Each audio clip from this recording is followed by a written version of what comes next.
பயிர்க்கடன் தள்ளுபடிகளில் உள்ள குறைகள் களையப்பட்டு விரைவில் புதிய அறிவிப்பு வெளியிடப்படும் என கூறியுள்ள அமைச்சர் வினோத், மேகதாது அணை தொடர்பாக கருத்தாய்வு கூட்டம் நடத்தப்பட்டு அதில் எடுக்கப்படும் முடிவுகள் மக்களுக்கு தெரிவிக்கப்படும் என தெரிவித்துள்ளார்.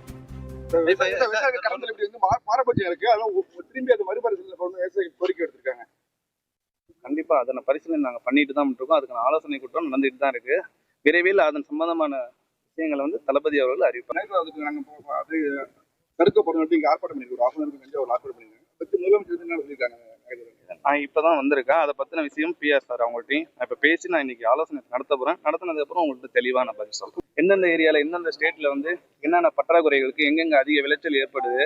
ஸோ நம்மளோட தமிழ்நாடு ஸ்டேட்ல விவசாயிகளாக பேடி நெல்லுலேருந்து நம்மளோட மற்ற கோதுமை பயிரிடுகள் நெல் நீங்க பாத்தீங்கன்னா உளுந்து இதெல்லாம் விளைவிக்க எப்படி நம்ம அதிகமா மகசூல் பண்ணணும், விவசாயிகள் பிரச்சனைகள் என்னன்னா, நமக்கு எவ்வளவு நிதி தேவைப்படுது, சீடு விதைகள் எவ்வளவு தேவைப்படுது, விதைகள் நம்ம குவாலிட்டியான விதைகள் எப்படி இது பண்றது, அதெல்லாம் பார்த்தீங்கன்னா யூரியா பொட்டாசியம் பிரச்சனையான இருக்கு, அதெல்லாம் எப்படி நம்ம சரி செய்யுது. ஸோ இதெல்லாம் எங்களுக்கு விரைவில் நான் சரி செய்யணும்னு சொல்லிட்டு அங்கே நாங்கள் சொல்லிட்டோம்.